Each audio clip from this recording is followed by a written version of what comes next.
అగో ఏం మంది ఉష్కె పోస్తే రాలనంత మంది ఉన్నారు కదా.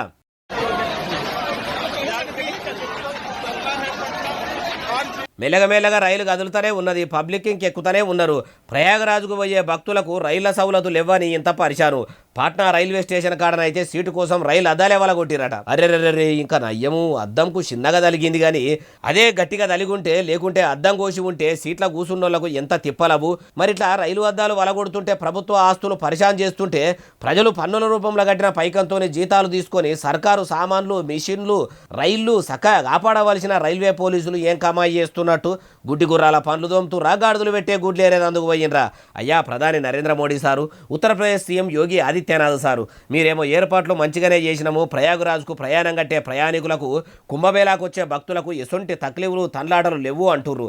డైరెక్ట్ పోయి చూస్తేనేమో పరిస్థితి ఇట్లున్నది. మీ మాటల్లో ఉన్న పనితనం మీ చేతల్లో మాత్రం గల్లబడుతున్నట్టు లేదు. ఇప్పటికైనా మించిపోయింది లేదు. ఇంకిన్ని రైళ్లు చేసి ప్రయాణం అలకగా అయ్యేటట్టు చూడుండ్రి అంటుర్రు ఈ ముచ్చటిన్నోళ్ళు.